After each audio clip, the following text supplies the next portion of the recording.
संपूर्ण विश्व में पुण्य कैसे करा जाए, पुण्य का आनंद क्या होता है, पुण्य और पाप में अंतर क्या होता है, किस चीज से हम पुण्य के पथ को प्राप्त कर सकें, ऐसी पुण्यमय शिव महापुराण की कथा को श्रवण करने का सौभाग्य मिला। मालेगांव की ये पावन धरा जो सभी लोगों की दृष्टि में हमेशा लोगों के मन में ये रहता है कि मालेगांव, कोई कहता है ऐसा है, कोई कहता है वैसा है, पर जो मालेगांव आता है उसको मालूम पड़ता है कि यहाँ के लोग कितने आनंद के साथ में रहते हैं।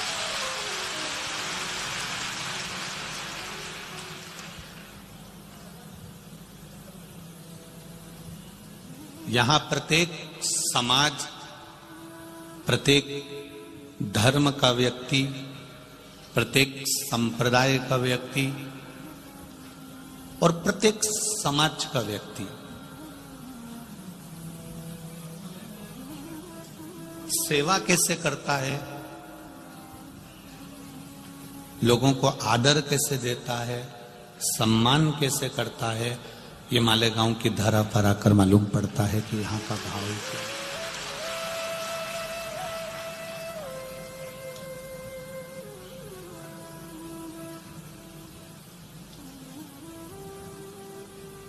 यहाँ ऐसा कोई धर्म नहीं था, यहाँ ऐसी कोई समाज नहीं थी जिसने शिव महापुराण में सेवा नहीं करी हो।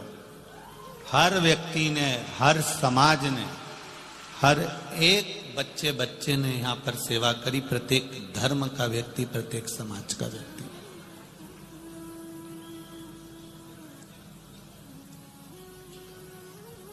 कोई रहा नहीं।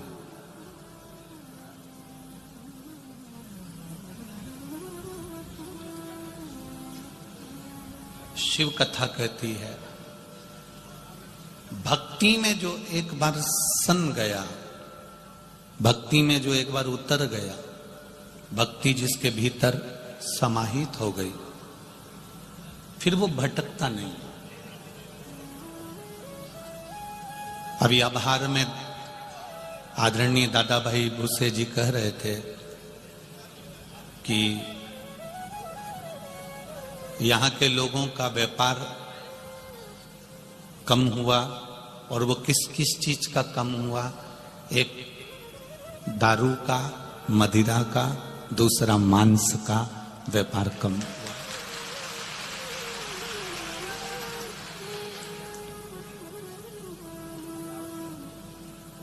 क्योंकि कुछ समय के लिए वो लोग भी 7 दिन अपनी अपनी दुकानों को बंद कर कर भगवान की भक्ति में लगे हुए थे, वो भी सेवा में लगे हुए थे।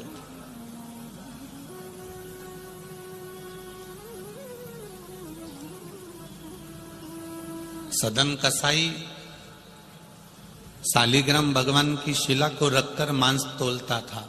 उसको जब तक नहीं मालूम था कि ये शालिग्राम जी हैं, तब तक वो पत्थर समझकर, बाट समझकर मांस तोल कर देता था। पर जब उसको समझ में आ गया सदन कसाई जी को कि ये भगवान है, तब फिर उसने उस शालिग्राम जी से मांस को नहीं तोला। हम भी भटकते रहते हैं, हम भी यहां वहां सब दूर भटकते रहते हैं।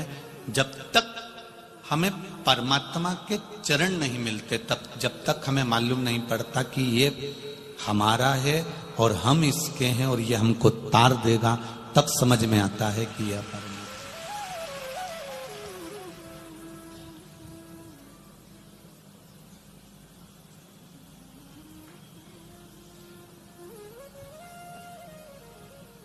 अभी तक जितनी कथाएं करते करते आए हैं,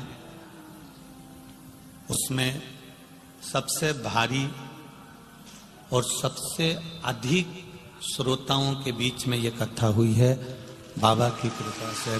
सबसे अधिक श्रोता, सबसे बाबा। ना जाने कहां कहां से आप लोग आए और बड़ी भारी संख्या में यहां पहुंचे हो। महाराज, प्रशासन ने भी बहुत सुंदर व्यवस्था संभाल के रखी है। हर तरह से प्रशासन मुस्तैद और व्यवस्थाएं संभाल। अभी तक कहीं 5 लाख, कहीं 4 लाख, कहीं 6 लाख, कहीं 7 लाख तक पब्लिक भक्त लोग कथा में रहे, पर आज की स्थिति में 11 लाख से ऊपर लोग इस मालेगांव में हैं।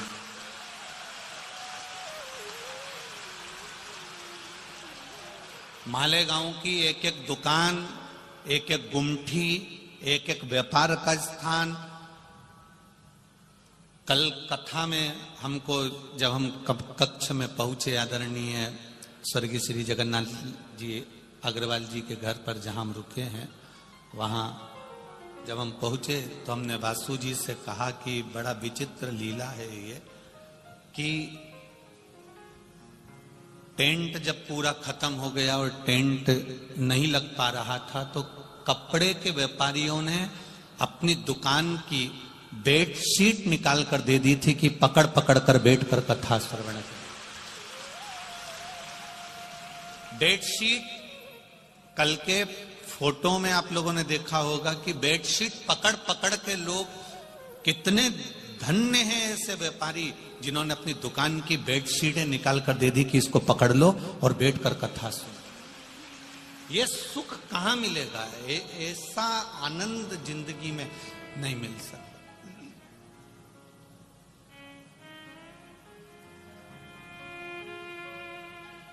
कोई कह रहा था इतनी तो बारात की भी व्यवस्था नहीं होती है और उनको भी, बारातियों को भी कोई ना कोई चीज की कमी रह जाती है, पर यहां तो भक्तों के लिए कोई कमी किसी ने नहीं रखी। अभी इससे बड़ा सुख क्या होगा? मैं आदरणीय दादा बाबू भूसे जी को कहूंगा कि वास्तवता है मालेगांव है और माल का गांव है, कोई साधारण नहीं। इसका आनंद ही दूसरा, इसका सुख ही दूसरा।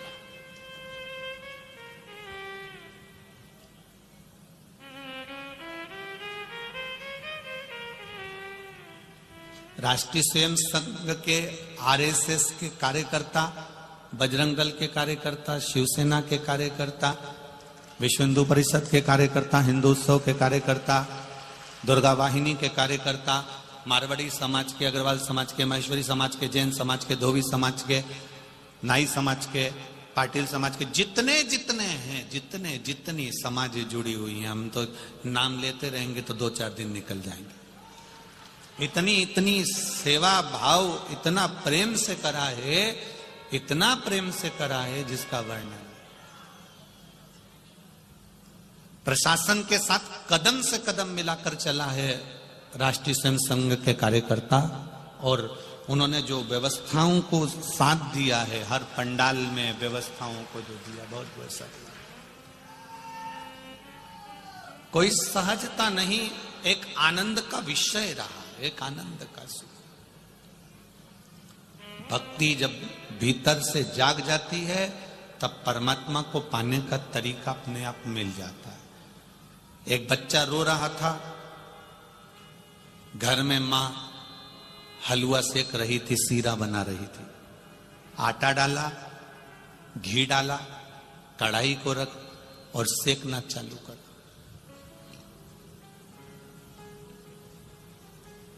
बच्चे ने कहा, मां मुझे सीरा चाहिए, हलवा चाहिए। अब भी सीरा था। मां सेक रही है और मां करी, तो टाइम लगेगा, कच्चा है। नहीं, मुझको तो अभी की अभी सीरा खाना है, मुझे अभी की अभी हलवा खाना है। मां, ये सीरा, ये हलवा मुझे दे। मां ने कहा, इस अभी कच्चा है। इतने में बच्चा माना ही नहीं, तो मां ने उसको सेक के प्लेट में दिया। उसने जो खाया तो थूक दिया, क्योंकि वो हलवा, वो सीरा पका नहीं था, कच्चा था, इसलिए उसमें स्वाद नहीं आया। जब मां ने उसको अच्छे से सेक लिया, तपा लिया, घी डालकर, पानी डालकर, शक्कर डालकर, इलायची डालकर, ड्राई फ्रूट्स डालकर जब वो हलवा तैयार हुआ, सीरा तैयार हुआ, तब बेटे को दिया तो बेटा प्लेट भरकर उसको खा गया। अब बच्चे को रुचि आ रही है उस सीरे में, उस हलवे में। मां से कहा, मां मुझे और दे दे।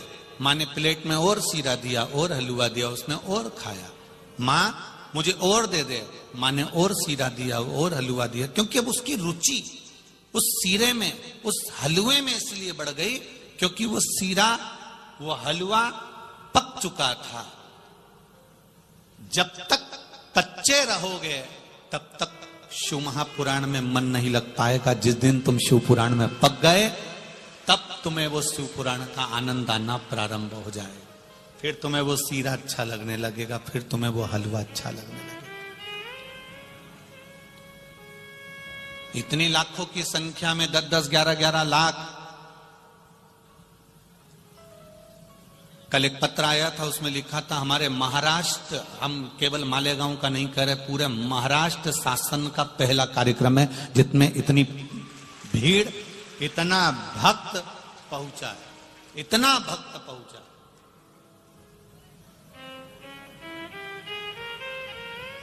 रोडों पर बैठे हुए हैं, दुकानों में भरे हुए हैं,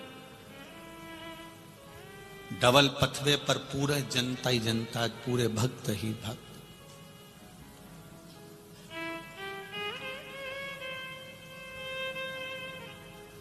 ना हम उनको देख पा रहे हैं, ना वो हमको देख पा रहे हैं। केवल ये माइक की जो व्यवस्था लगा के रखी है इन्होंने, रामश्याम वाले ने, जो माइक का चोंगा वहां फिट कर दिया है, बस उसका जो भोपू का जो आवाज है, वो आवाज और उनकी दिल और दिमाग में जो टीवी पर कथा सुनी और मोबाइल पर सुनी कि महाराज इस तरह से कह रहा है और शंकर इस तरह से मिल रहा है, बस वो मिलन की आस से कथा चल रही ना। वो एक गाना याद आता है ना, आ बैठ मेरे पास तुझे देखता रहूं, ना मैं कुछ कहूं ना तू कुछ कहे। ना उन्होंने हमको देखा ना हमने उनको देखा, पर विश्वास उनका ये है कि परमात्मा भले नहीं दिख रहा, परमात्मा भले नजर नहीं आ रहा, पर ये निश्चित है कि वो परमात्मा, वो कल कथा में कहा था ना कि बच्चे से कहा बाबा, जम के बोलो, आएगा। उसी तरह तुम भी कहते रहना मेरा भोला आएगा। बस वो मिलन की आस बरकरार रखिए।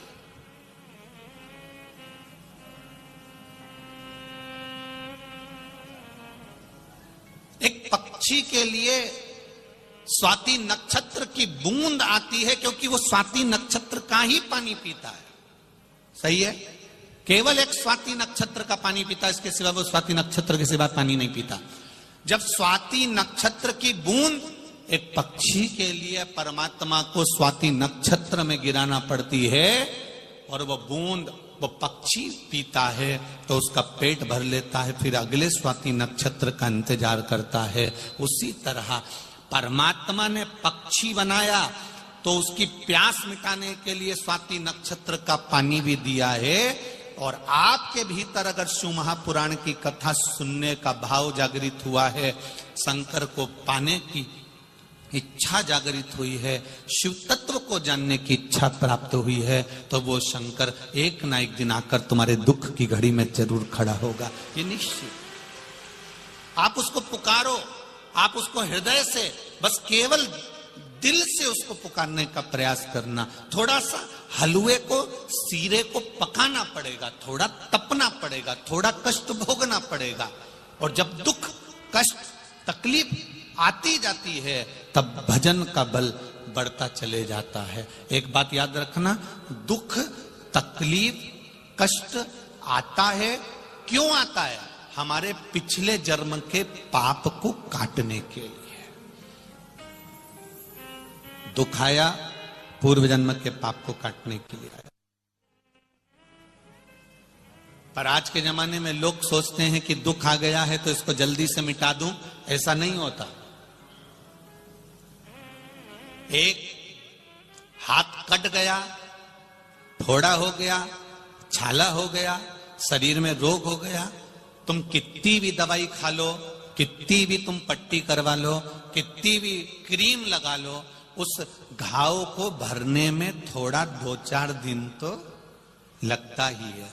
एक फुंसी हो गई, एक कहीं यहां फुंसी हो गई, कहीं यहां हो गई, कहीं यहां हो गई, कहीं यहां हो गई, एक फुंसी हो गई, उस पर कितना भी तुम बाम लगा लो, कितनी भी दवाई लगा लो, वो फुंसी धीरे धीरे धीरे धीरे 2-4 दिन में ही बैठेगी।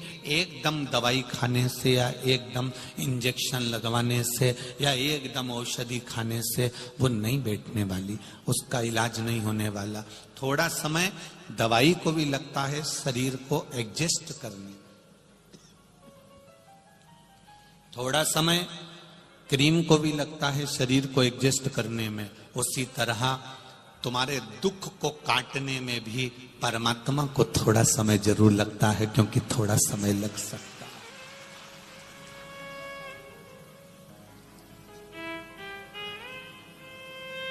है। रोज रोज थोड़ा थोड़ा अगर क्रीम लगाया है, थोड़ा थोड़ा दवा लगाई है, थोड़ा थोड़ा तत्व लगाया है, तो वो उसका फल धीरे धीरे धीरे धीरे आराम तो मिलेगा। थोड़ा थोड़ा भगवत नाम करा है, थोड़ा थोड़ा कीर्तन करा है, शिव नाम को जपा है, तो उसका फल मिलेगा जरूर, थोड़ा रुक के धीरे धीरे। एक तुम्हारे यहां पर जब महाराष्ट्र में प्रवेश करते हैं ना, तो रोड के किनारे लिखा रहता है अति घाई, अति घाई दुखदाई। रोड के किनारे पर लिखा रहता है अति घाई दुखदाई। अगर ज्यादा जल्दी करोगे तो दुख मिल सकता है, पर आज के जमाने में जैसे ही दुख आता है, जैसे ही तकलीफ आती है, जैसे ही कष्ट आता है, लोग उस दुख को तुरंत मिटाने में लग जाते हैं। कहीं बाबा के यहाँ चले गए, कहीं किसी के यहाँ चले गए, कहीं किसी के यहाँ चले गए, हमें बहुत ज्यादा दुख है, उन्होंने मालूम पड़ा भभूति दे दी, बेल दे दी, कह दिया ऐसा कर लेना वैसा कर लेना। नहीं नहीं नहीं नहीं, दुख आया है तो इसको जाने में थोड़ा समय लगेगा।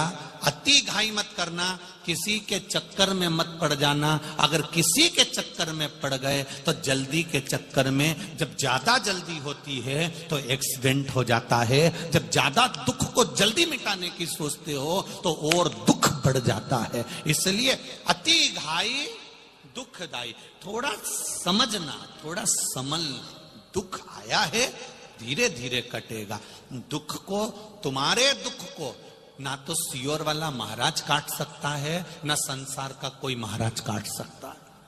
तुम्हारे दुख को तुम्हें खुद काटना पड़ेगा। और कलियुग केवल नाम धारा, सुमर सुमर नर उतरहि पारा। तुम्हारे दुख को भगवान के भजन से, तुम्हारे दुख को श्री शिवाय नमस्तुभ्यम से, तुम्हारे दुख को एक लोटा जल से, तुम्हारे दुख को एक बेलपत्री से, तुम्हारे दुख को एक चावल के दाने से, तुम्हारे दुख को एक पुष्प की पंखड़ी से, तुम्हारे दुख को तुम भगवान के मंदिर में सफाई करने से, तुम्हारे दुख को तुम किसी परमार्थ का काम करने से अपने दुख को काट सकते हो। ये नहीं कि हमने ये कर दिया और उससे दुख कट जाएगा, या हमने वो कर दिया तो उससे दुख कट जाएगा। इससे दुख नहीं कटने वाला, दुख कटेगा भगवान के मंदिर में जाकर एक लोटा जल चढ़ाने से कटेगा, भगवत नाम लेने से कटेगा। कोई महाराज की सामर्थ्यता नहीं है कि वो तुम्हारे दुख को काट दे, क्योंकि महाराज खुद का दुख काट ले वही बहुत बड़ी बात है। महाराज खुद का दुख काट ले, ऐसा कोई महाराज बता दो जिसका पांव नहीं दुखता हो, जिसकी कमर नहीं दुखती, जिसका हाथ पैर नहीं दुखता, जिसका सिर नहीं दुखता, जिसका शरीर नहीं दुखता। शरीर में कष्ट होगा, वो कितना भी विद्वान से विद्वान है तो भी उसको डॉक्टर के पास जाना पड़ेगा। पर डॉक्टर से जब वो औषधि लेगा और शंकर जी को दिखाकर कहेगा इसको अमृत कर दीजिए, तब विश्वास को रखकर खाएगा, तब जाकर उसका भी कार्य सफल हो जाएगा। दुख तुम्हें अपने आप में काटना है, कोई दुख काटने के लिए कोई दूसरा नहीं आएगा। किसी भ्रम में मत पड़ जाना, अंधविश्वास में मत पड़ जाना, और ढोंग प्रपंच में मत पड़ जाना। पढ़ना तो मेरे शंकर भगवान के चरणों में जाकर पड़ जाना, वो काट।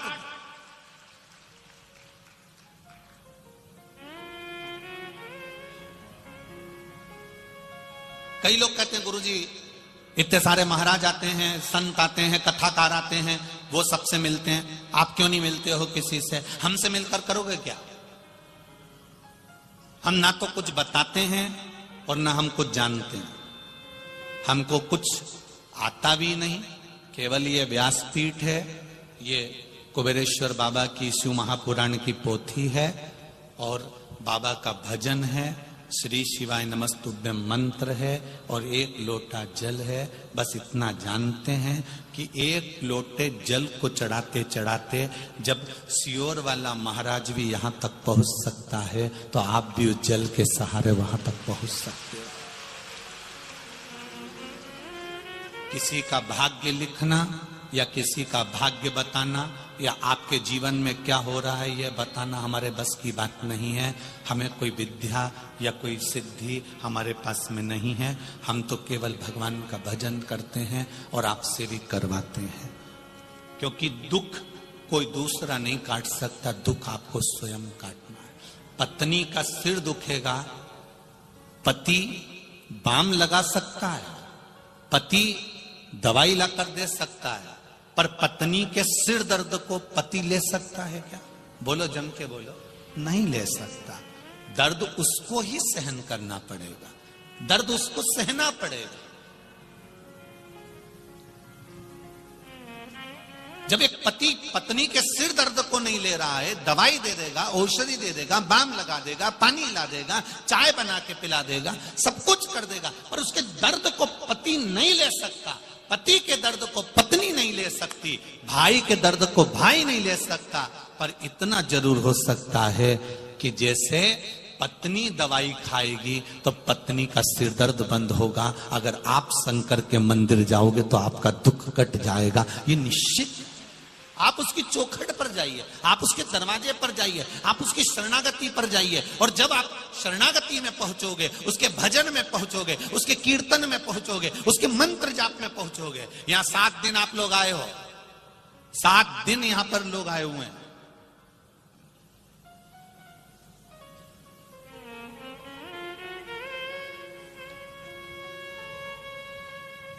जो लोग 7 दिन से यहां पर रुके हुए हैं उनसे पूछना, वो अपना घर परिवार, बेटा बेटी, नाते रिश्ते सब भूल कर 7 दिन तक भजन कर रहे हैं।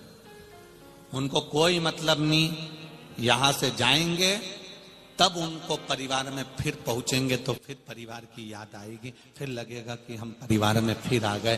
पर 2-4 दिन तो तुमको नींद नहीं आएगी, क्योंकि तुम मालेगांव की कथा सुनकर जा रहे हो, तुम्हारी आदत बदल गई है, भजन की हो गई। 2-4-8 दिन तुमको नींद नहीं आने वाली, तुम करवट बदलते रहोगे। पास में सोने वाला व्यक्ति पूछ लेगा, तुझे नींद नहीं आ रही? नहीं। क्यों? सपने में मेरे को वो महाराज दिख रहा है, सपने में मुझे मेरा भोले नाथ दिख रहा है। मुझे नींद नहीं आ रही है, मुझे स्वप्न दिख रहा है।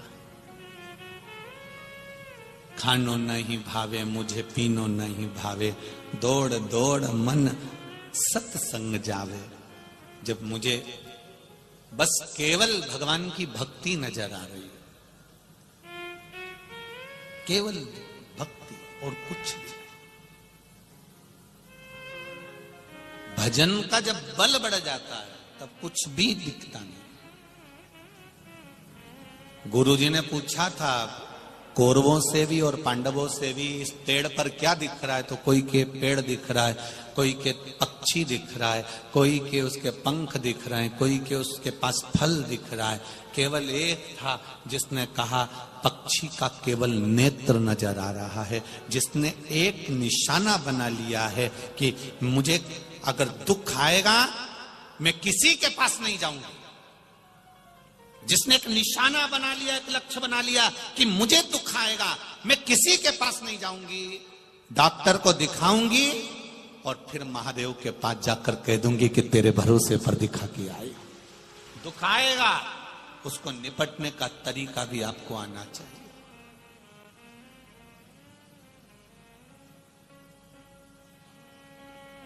ये पत्र, इन पत्रों में आपका विश्वास, आपकी दृढ़ता, आपका भरोसा समाया है।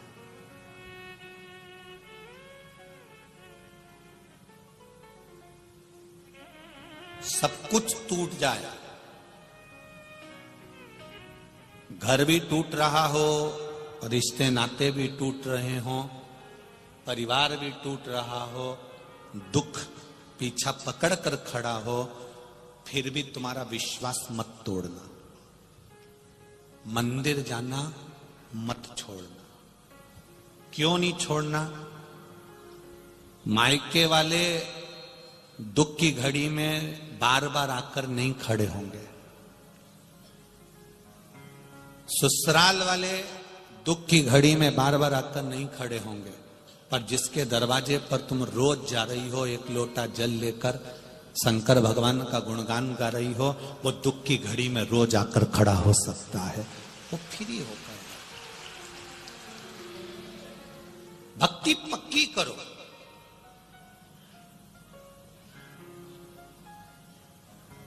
जब भक्ति पक्की हो जाएगी, जब विश्वास पक्का हो जाएगा, फिर आप डोल नहीं सकते।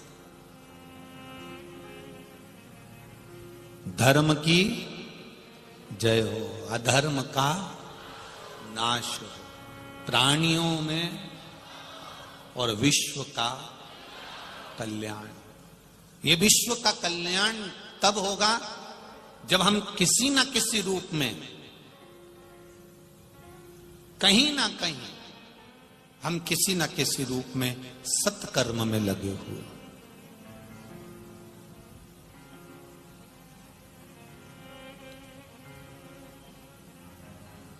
किसी ना किसी रूप में सत्कर्म में लगे।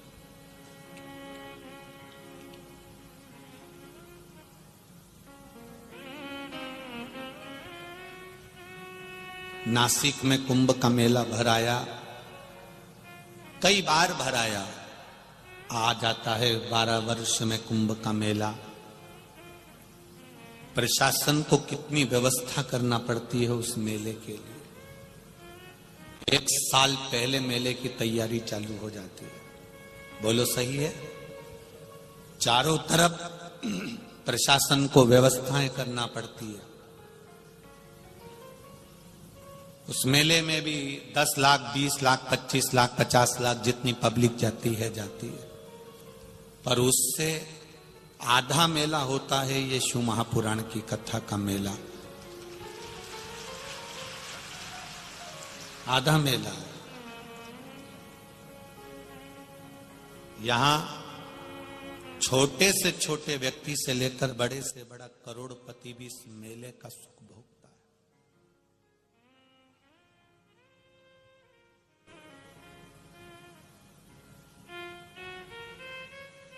कुंभ के मेले में कभी पत्नी खो जाती है, कभी पति खो जाता है, कभी बच्चे खो जाते हैं, कभी पड़ोसी खो जाता है, कभी माता खो जाती है, कभी पिता खो जाता है, कभी बहन खो जाती है, कभी भाई खो जाता है। पर शिव महापुराण के मेले में लोग भगवान शंकर में खो जाते हैं।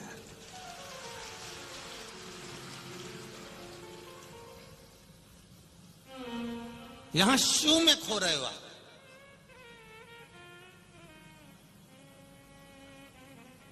यहां कोई किसी को नहीं ढूंढ रहा, यहां कोई किसी को ढूंढने लगा भी नहीं है कि इसको ढूंढा जाए या उसको ढूंढा जाए। यहां तो केवल अगर ढूंढने में लगे हुए हो तो महादेव को ढूंढने में लगे हुए हो कि मेरा भोला, मेरा शंकर ये निश्चित है एक दिन मेरे दुख को हरने आएगा।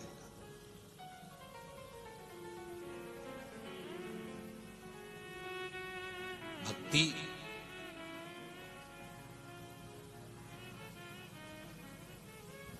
जितनी भक्ति को भर सकते हो, जितने भजन को भर सकते हो उतना भर लो। पाप ज्यादा आ जाए तो उसको ले जाके खाली कर दो। जैसे कल कथा में कहा था, सोयाबीन ज्यादा आ जाए, गेहूं ज्यादा आ जाए तो उसको मंडी में खाली कर दिया जाता है, और पाप ज्यादा आ जाए तो मंदिर में खाली कर दिया जाता है। कचरे की गाड़ी में ज्यादा कचरा भरकर रखोगे तो गाड़ी सड़ने लगेगी। सड़ेगी कि नहीं सड़ेगी? तुम्हारे घर की एक लोहे की बाल्टी, लोखंड की बाल्टी, लोखंड का डब्बा, उस लोखंड के डब्बे में बहुत दिन तक कचरा भरकर रखना, खाली मत करना, जंग लगेगी कि नहीं लगेगी? वो डब्बा खराब होगा कि नहीं होगा? सड़ेगा कि नहीं सड़ेगा? वो डब्बा सड़ने लगता है। बहुत दिन तक लोहे की बाल्टी में, प्लास्टिक की बाल्टी में, एल्युमिनियम, स्टील, कोई भी बर्तन में आप रख कर रखिए, पीतल, एल्युमिनियम जो में रखोगे वो सड़ने लगेगा। बहुत दिन तक कचरा रखोगे तो बर्तन सड़ने लगेगा।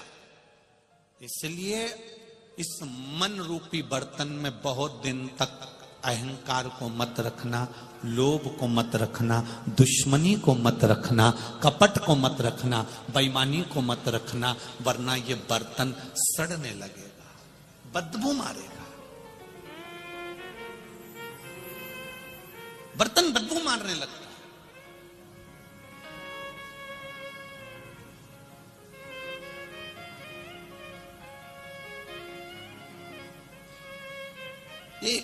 कोई कह रहा था, गुरुजी वो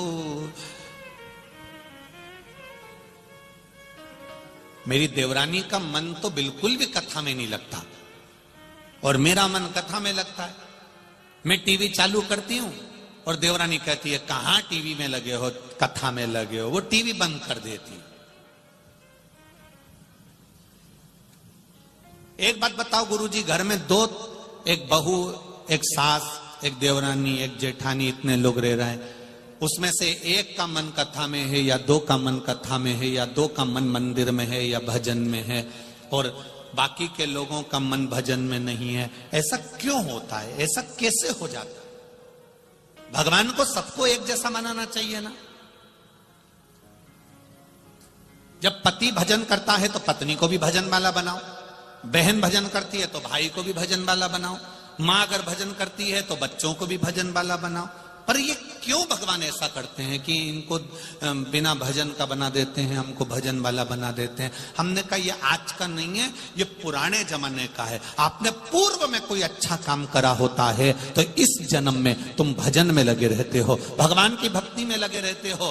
पूर्व के पुण्य से तुम्हें आज कथा सुनने को मिल रही है, भजन करने को मिल रहा है, सत्संग करने को मिल रहा है।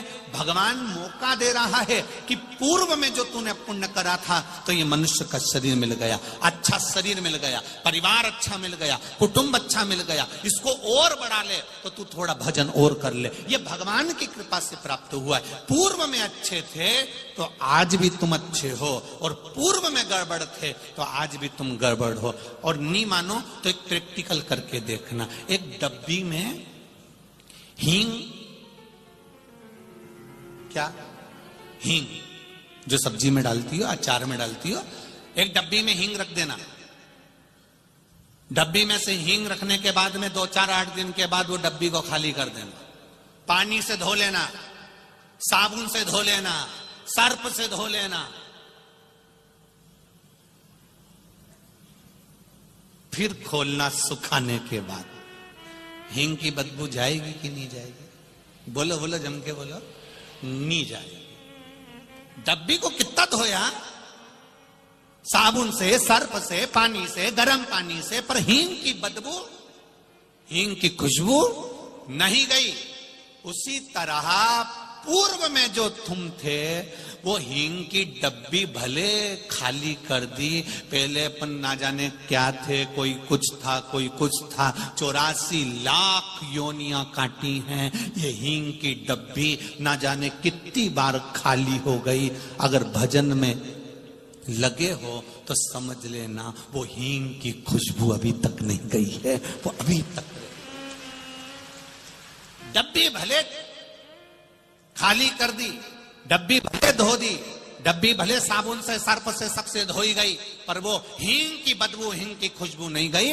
उसी तरह हमारे 84 लाख जन्म निकल गए और 84 लाख जन्म निकले। हमने क्या करा था पूर्व में? अगर हमने भजन करा था तो वो भजन की गंध आज तक नहीं गई। अपने आप आपका मन कथा में लग जाता है। और किसी किसी को डांट डांट के बिठाओ, मार मार के बिठाओ, चिल्ला चिल्ला के बिठाओ तो भी मन नहीं लगता। किसी किसी बूढ़ी बूढ़ी माताओं को देख लो, इनका खाने में मन लग जाए, सिलाई में, स्वेटर बनाने में मन लग जाए, कपड़ा सिलने में मन लग जाए, बड़ी तोड़ने में मन लग जाए, पापड़ में मन लग जाए, कपड़ा सुधारने में मन लग जाए, मेहंदी लगाने में मन लग जाए, बुराई करने में मन लग जाए, पर इनका मन किसी किसी डोकरी का ऐसा रहे कि उसको कितना भी कह दो कि भगवान के मंदिर चल, वो नहीं जाए। उसको कथा में बिठा दो तो कथा नहीं सुने, टीवी चालू कर दो कथा की तो मन नहीं लगे, वही पसरी जाए। वही तुम कितना ही प्रयास कर लेना वो नहीं पहुंचेगी। क्यों? क्योंकि हींग की डब्बी नहीं है, वो हींग की डब्बी नहीं है। हींग की होती तो पुराने जमाने का पूर्व का थोड़ी सी खुशबू उसमें रह जाती। अगर हींग की डब्बी होती तो थोड़ी सी गंध उसमें रह जाती तो वो भजन कर लेती। पर ये हींग की डब्बी नहीं है। ये तो अब नहीं बोलूं तो अच्छा है, ये हींग की डब्बी नहीं, ये तो केरोसिन का डब्बा है, घासलेट का तेल का डब्बा।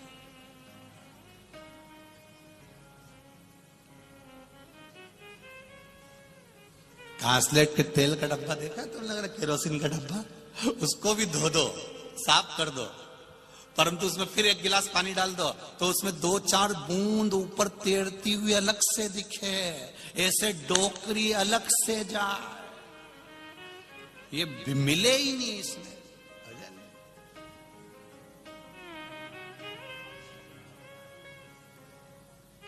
तो मेरी मालेगांव की हींग की डब्बियों, ये खुशबू आपकी कितने ही जन्म दे दे मेरा भोलेनाथ, 84 काट दे, ये डब्बी की गंध जाना नहीं चाहिए। ये हींग की डब्बी की गंध खुशबू जाना नहीं चाहिए। कितनी दे दे वो जन्म, कितने ही सांप बनाए, बिच्छू बनाए, और ऐसा नहीं है सब बने अपन, ऐसा नहीं कि अपन ने कोई जन्म नहीं लिया होगा। आप भी कुछ ना कुछ बने होंगे पूर्व में, हम भी कुछ ना कुछ बने होंगे। 84 लाख योनिया काटते काटते काटते काटते यहां तक पहुंचे हैं। माथे की जूं भी बने थे, किसी ने निकाल के नखून पे धर के निपटा दिया।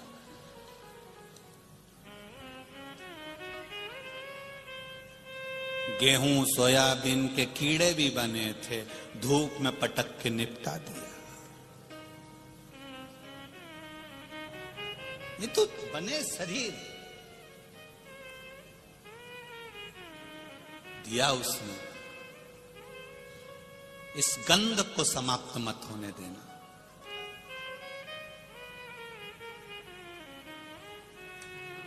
कोई तुमसे कह दे,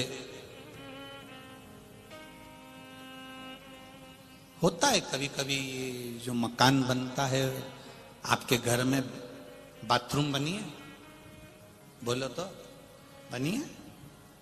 अगर समझदार मिस्त्री मिल गया, छत बनाने वाला, बाथरूम बनाने वाला, घर बनाने वाला, समझदार मिस्त्री मिल गया, समझदार मिल गया, तो वो जो बाथरूम बनाता है ना, तो बाथरूम में जब वो टाइल्स लगाता है, पत्थर लगाता है, तो ऐसा थोड़ा सा ढाल करके लगाता है। ढाल कर क्यों? पानी यहां डलेगा और वो वहां पाइप में चला जाएगा, खड्डे चला जाएगा। जो मिस्त्री समझदार नहीं होता तो वो एकदम ना धर दे, तो पानी वहीं की वहीं भरा रहे, परंतु वो निकले। फिर क्या करना पड़ता है उसको? पानी जब नहीं निकलता तो क्या, फिर वही बाथरूम में, जैसे हम अग्रवाल जी के ठहरे हैं, तो हम जिस कमरे में ठहरे हैं, कक्ष में, उनके बाथरूम में प्लास्टिक की झाड़ू रखी। तो क्या करना पड़ता है? बोलो, जम के बोलो जरा। फिर वो झाड़ू से झाड़ झाड़ के उस पानी को उस खड्डे तक लेकर जाना पड़ता है। आपके भी बाथरूम में झाड़ू रखी होगी हो, ऐसी झाड़ने वाली पानी निकालने के लिए, फिर वो खड्डे में ले जाना पड़ता। दो तरह की बाथरूम होती है, दो तरह की छत होती है। जाए नहीं तब झाड़ू से झाड़ झाड़ कर निकाला जाता है। उसी तरह दो तरह के लोग होते हैं। एक ढाल में होते हैं, जैसी कथा चालू हुई 2 बजे टीवी खोल के बैठ गए या कथा में जाकर बैठ गए। और एक ऐसे होते हैं जिनको झाड़ झाड़ के ले जाना पड़ता, चाल चाल चाल, तब जाकर वो कथा में पहुंच पाते। बोलो री जी सही है कि गलत है? तुम जितने बैठे हो ये सब झाड़ू से निकलने वाले नहीं। तुम ढाल में हुए हो। जितने लोग शिव महापुराण की कथा आस्था चैनल पर सुन रहे हैं, जितने लोग फेसबुक यूट्यूब पर सुन रहे हैं, जितने इस मालेगांव की पावन धरा पर बैठकर लाखों की संख्या में कथा सुन रहे हो, तुम विश्वास रखना, तुमको जिसने बनाया वो मिस्त्री साधारण नहीं है, तुम्हारे माता पिता साधारण नहीं है, इसलिए उन्हें ढाल में बनाया। तुम्हारे माता पिता का संस्कार तुम्हारे साथ में है, तुम्हारे माता पिता की सभ्यता, संस्कृति, उनका संस्कार, उनका ज्ञान तुम्हारे साथ में है, इसलिए तुम हमेशा ढाल में रहते हो। तुम्हारा मन कथा में, सत्संग में, भजन में, मंदिर में, कीर्तन में लगा रहता है। कहीं कहीं के ऐसे होते हैं जिनका मिस्त्री अच्छा नहीं होता, तो वो ढाल में पैदा नहीं होते। फिर उनके मिस्त्री कहते हैं कि जा कथा में चले जा, छोरे से कहते हैं मंदिर में 1 लोटा पानी चढ़ाया, बहू से कहते हैं पशुपति व्रत कर ले, नहीं करती, फिर वो झाड़ू से झाड़ झाड़ उसे ले जाना पड़ता। तो मिस्त्री अच्छा होना चाहिए। और मेरा विश्वास कहता है जिसके माता पिता मिस्त्री के रूप में बच्चों को जन्म देते हैं तो बच्चे संस्कारित होते हैं, अगर श्रेष्ठ मिस्त्री है तो। आज आपको देखकर 10 लाख से ज्यादा लोग इस कथा को श्रवण कर रहे हैं मालेगांव की इस पावन धरा पर, जिस मालेगांव की कैपेसिटी इतनी नहीं है, जितने से ज्यादा लोग इसमें आ गए। इस मालेगांव के कथा में जो लाखों लोग कथा को श्रवण कर रहे हैं, आपको नमन करने से पहले मैं आपके माता पिता जो मिस्त्री हैं उनको नमन करता हूं। उन्होंने ढाल में बनाया। गर्भ में जब बच्चा था भजन करा, मंदिर गए, कीर्तन करा, रामायण पढ़ी, भगवत भजन में लगे रहे, तो संतान भी ढाल में हुई, भगवान की भक्ति में, भजन में। तुम छोटे छोटे बच्चों को देखना पानी चढ़ाते हैं, समझ लेना उनके मिस्त्री जोरदार हैं, उनके माता पिता बहुत अच्छे हैं जिन्होंने ऐसा संस्कार दिया। और कई कई ऐसे होते हैं जिनको झाड़ू से झाड़ झाड़ के, बहुओं से कहते हैं, सास भी कहती है चलो कथा में चलो, टीवी पे आ रही है बेटा, कथा देख ले, महाराज बहुत जोरदार बोल रहा है, 5 मिनट सुन ले। बहू कहती है मम्मी तुम तो फ्री हो, मेरे पास कहां टाइम है,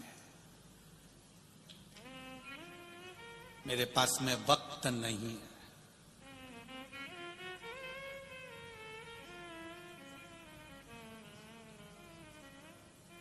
जिसके पास में वक्त नहीं होता वही कम वक्त होता है।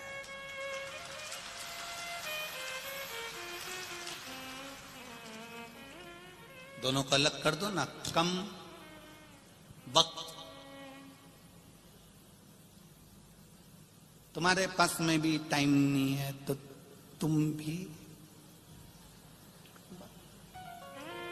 समय नहीं है हमारे पास। किटी पार्टी का समय है, होटल जाने का समय है, अभी 31 आ जाएगी,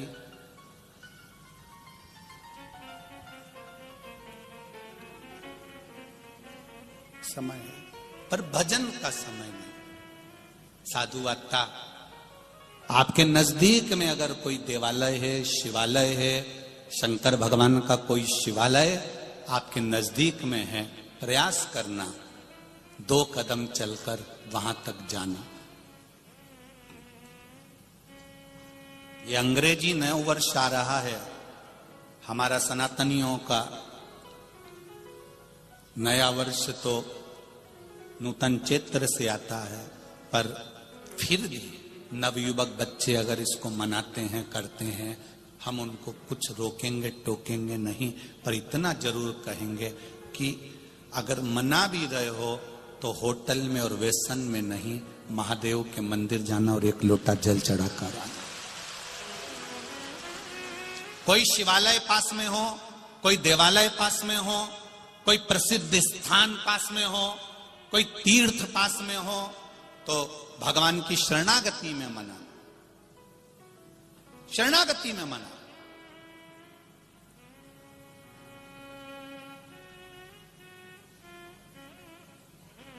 जाओ उस महादेव की भूमि पर कंकर शंकर को नमन कर कर आओ।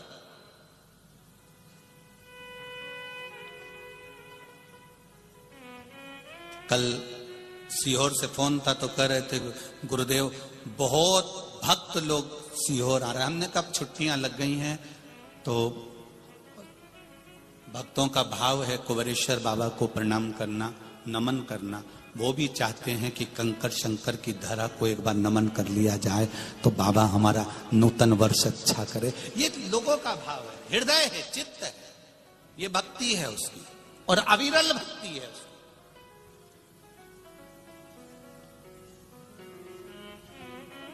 कहीं देवालय में जाकर, कहीं शिवालय में जाकर,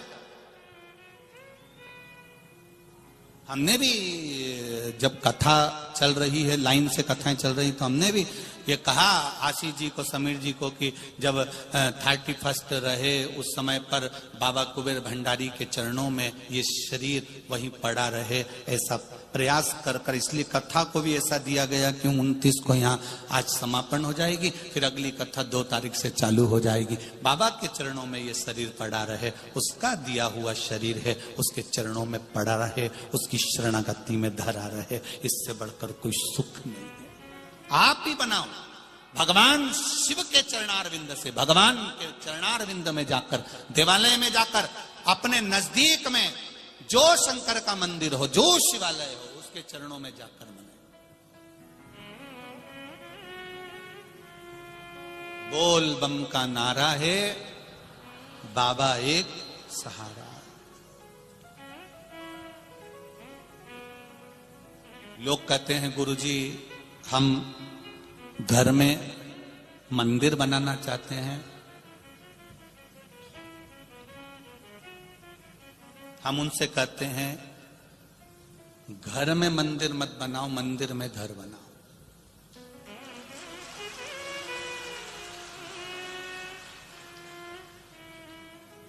दिल्ली में मकान बनाना सरल है, दिल्ली में दुकान बनाना सरल है, दिल्ली में फ्लैट लेना सरल है, पर किसी के दिल में जगह बनाना बड़ा कठिन है। आप महादेव के दिल में जगह बनाइए और महादेव आपके दिल में जगह बनाए।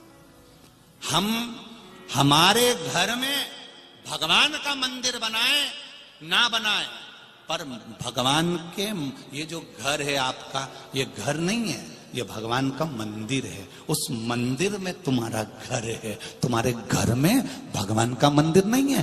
तुम भगवान के पास रहते हो, भगवान तुम्हारे पास नहीं रहता।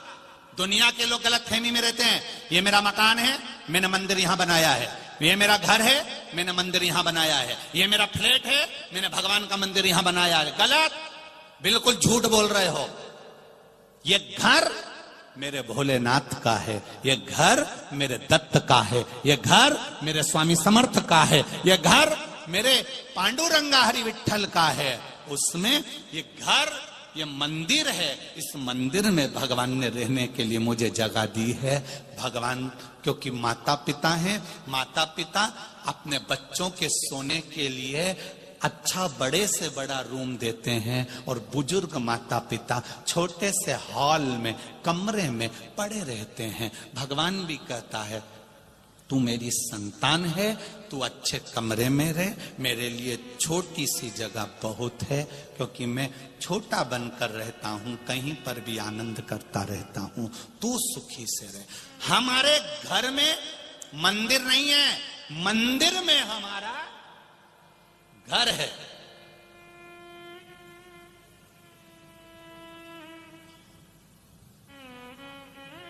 जो लोग कहते हैं ना भगवान घर में रहते हैं, जो लोग कहते हैं भगवान घर में रहते हैं, जो लोग कहते हैं भगवान मंदिर में रहते हैं, वो झूठ कहते हैं।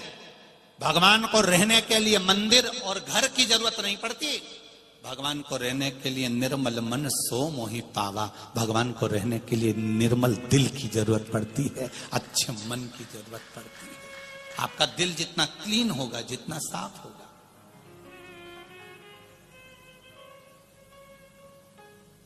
जितना मन साफ होगा, उतना परमात्मा तुम्हारे करीब में होगा, आता जाएगा।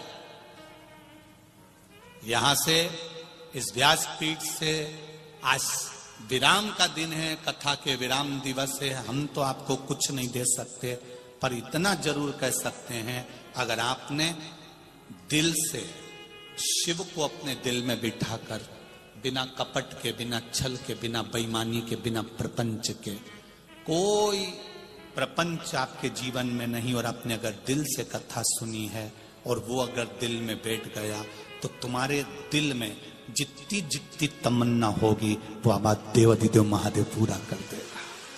वहां बैठा है जो जहां रहता है, वो वहां की सुनता है। जो जहां रहता है वो वहां की सुनता है। मालेगांव वाले को तो बड़ा गौरव होना चाहिए, बड़ा आनंद होना चाहिए कि तुम्हारे नगर में दादा बाबू भूसे जी रह रहे हैं। हमारा एक मंत्री बैठने वाला शासन का हमारे नगर का है, तो हमारी बात सुनता है। उसी तरह जब तुम्हारी बात तुम्हारा मंत्री सुनता है, तुम्हारी बात जब तुम्हारे मंत्री श्रवण करते हैं, उसी तरह जैसे मालेगांव में मंत्री जी रहते हैं तो तुम्हारी बात सुनते हैं, तुम्हारे दिल में महादेव रहता है तो तुम्हारी बात सुनता है, निश्चित सुनेगा।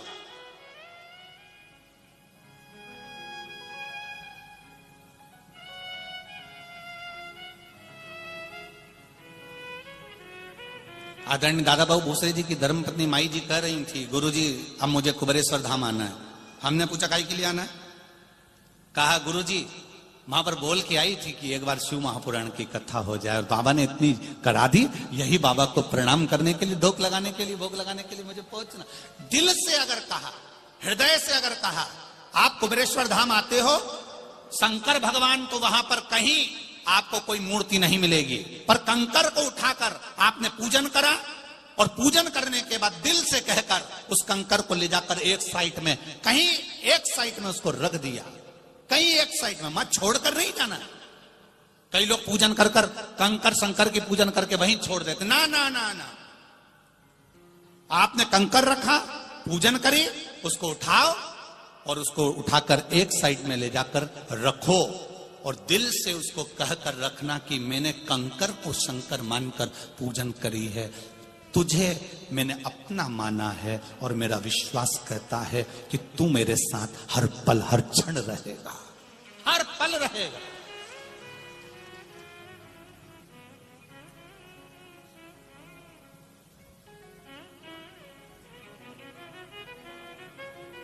ऐसा कोई क्षण नहीं, ऐसा कोई पल नहीं जब महादेव तुम्हारे साथ में नहीं। इसलिए कहा कंकर शंकर है। जब तक श्वास चल रही है तब तक शरीर है, श्वास गई शव बन जाएगा। श्वास क्या है? शिव, भगवान शंकर श्वास के रूप में।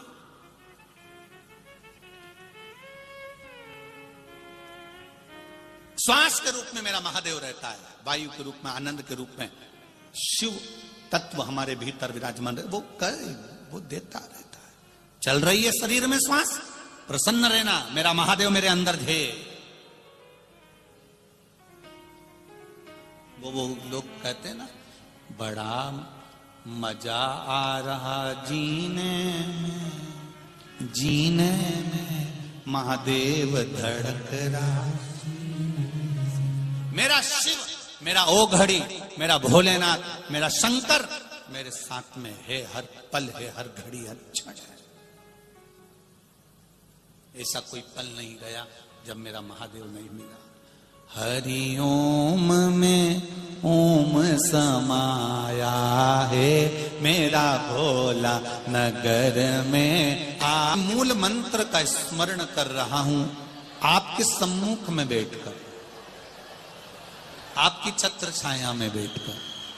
हे मेरे शंभु, हे मेरे त्रिकालदर्शी, हे मेरे कैलाशी, हे मेरे कुबेरेश्वर बाबा, ऐसी कृपा करिए मेरे हृदय में आपकी भक्ति बढ़े, आपका विश्वास बढ़े। सब लोग दिल से बोलेंगे, साथ आनंद के साथ बोलेंगे। श्री शिवाय नमस्तु, श्री शिवाय नमस्तु, श्री शिवाय नमस्तु, श्री शिवाय नमस्तु, श्री शिवाय नमस्तु भोला।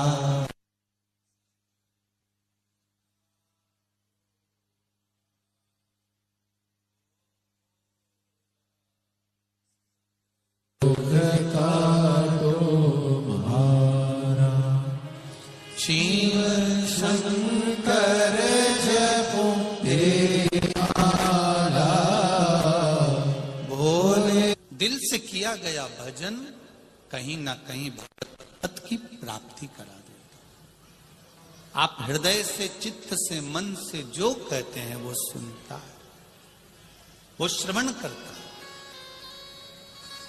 एक बात आप लोगों से कहना चाहेंगे, जब भी देवाधिदेव महादेव को जल चढ़ाएं, जल चढ़ाते समय तुम्हारे भावों में, जब हम शंकर भगवान को जल चढ़ाते हैं तो एक स्मरण आपके भीतर रहे, ध्यान रखिए। जैसे ये शिवलिंग है, ठीक है, ये जलाधारी है, ये कोलपीठी का जिस पर ये शिवलिंग रखा हुआ है, ये जलाधारी, बीच में अशोक सुंदरी, इधर गणेश जी, इधर कार्तिकेय जी, जिस पे शिवलिंग रखा हुआ है ये माता पार्वती जी का हस्त कमल। ऊपर से जो एक एक बूंद पानी नीचे गिरता है वो शंकर भगवान की 5 बेटियां जया, विषहरा, शामली बारी, दौतली और देव।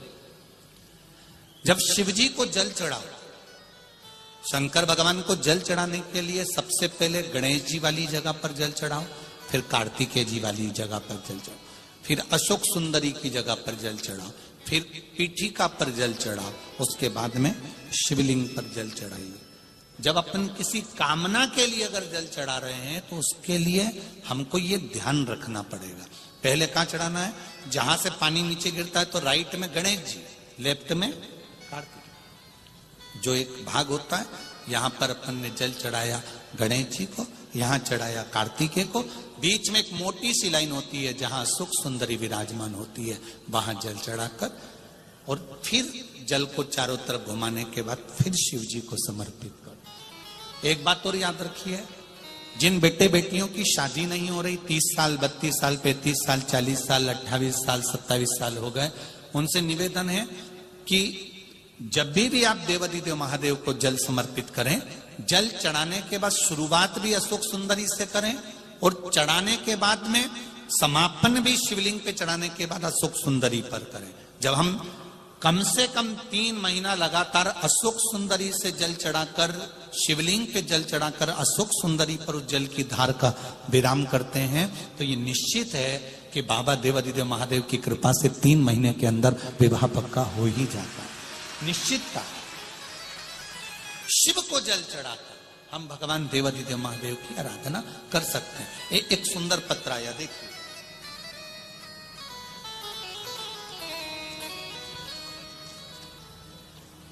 संगीता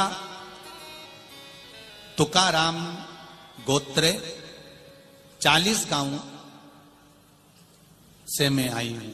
कहीं बैठी हो हाथ हिलाइएगा, जहां कहीं बैठी हो।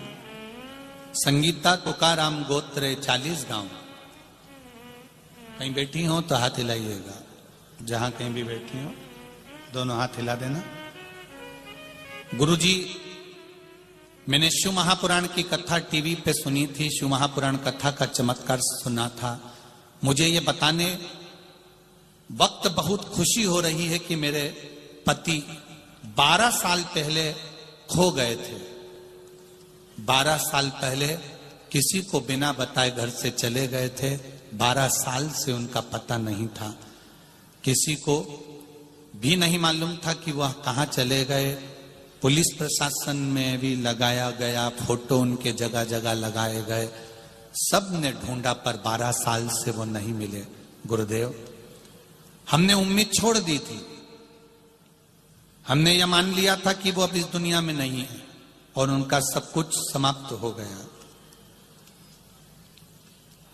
बहुत प्रयास करा, नहीं मिले। एक दिन टीवी पे बताया गया कि शिव पुराण की कथा मालेगांव में हो रही है। मैं शिव महापुराण की कथा को सुनने के लिए जब कथा प्रारंभ हुई, कितनी तारीख को चालू हुई थी? 23 तारीख को। मैं 24 तारीख को शिव महापुराण की कथा सुनने के लिए मालेगांव आ गई। 24 तारीख को कथा सुनकर मैं अपने घर केवल इस भूमि पर बोलकर गई थी कि 12 साल से मेरा पति गया है, मिल नहीं रहा। सब कह रहे हैं वो मर चुका है, पर तेरे दरबार से कोई खाली नहीं गया। मेरा पति कहाँ है बताओगे? बाबा की कृपा हुई। 24 तारीख को कथा सुनकर घर गई, अपने गांव 40 गांव में पहुंची और किसी ने खबर करी कि तुम्हारा पति जीवित है और वो वहां पर है और 3 दिन के अंदर तुम्हारा पति यहां पहुंचने वाला है। बाबा की कृपा से मेरे पति का पूर्व का फोटो भेज रही हूं, जब वो यहां थे और 12 साल के बाद आ रहे हैं। उनका फोटो भी मिल गया और वो 12 साल के बाद मेरे घर पहुंच रहे हैं। मैं बहुत खुश हूं गुरुदेव, मेरा अखंड सौभाग्य मेरे बाबा ने वापस लौटा दिया, जो 12 साल के बाद मेरा पति वापस आ रहा है। शिव कृपा, करुणा सागर शंकर की दया, उनके फोटो भी लगाए। ऐसी करुणा मेरे महादेव, मेरे कृपा सागर, मेरे शंकर करे हैं। आपसे इतना ही कहना चाहूंगा कि इस मालेगांव की धरा, चाहे शिव महापुराण की कथा मेरा कुबेरेश्वर महादेव जहां पर भी करता है, वो केवल ऐसी ही कथा नहीं करता। मेरा कुबेर भंडारी खुद सीहोर से चलकर आता है, बैठकर कथा कर कर चला जाता है। आपने क्या मांगा, क्या पाया, ये तो मेरा बाबा जाने और आप जाने। महाराष्ट्र की कथा पूरी हो जाएगी आज। छत्तीसगढ़ की कथा 2 जनवरी से नए वर्ष में प्रारंभ हो जाएगी, अंग्रेजी नए वर्ष। कथा का समय 1 बजे से 4 बजे तक टीवी पर रहेगा। जब छत्तीसगढ़ की कथा आशुतोष शिव महापुराण होगी 2 तारीख से। आप लोग सुनने जरूर आते हो, लाखों की संख्या में आते हो, पर यह भी विश्वास मानकर चलना कि यहां से बैग तुम्हारा खाली नहीं जाएगा, झोली तुम्हारी खाली नहीं जाएगी। देगा, भरेगा। एक पत्र और है, देखिए, पहले फोटो देख लो। जो व्यक्ति आईसीयू में पड़ा हुआ है और उसका शरीर जो काम नहीं कर रहा है। मीराबाई एकनाथ पाटिल, 78, राजा राम नगर, अमलनेर, जिला जलगांव। मोबाइल नंबर ये। कहीं बैठी हो तो हाथ हिला दीजिएगा, कहीं बैठी हो तो दोनों हाथ हिलाइएगा। अच्छा, उधर है क्या? ठीक है, दिख गए दिख गए दिख गए। श्री शिवाय नमस्तुभ्यं। क्या बखान करूं मैं गुरुदेव मेरे शंभू के बारे में। गुरुदेव, मेरी बहू सपना 17 साल से विवाह के बाद कभी उसे एक गोली की भी आवश्यकता नहीं पड़ी, परंतु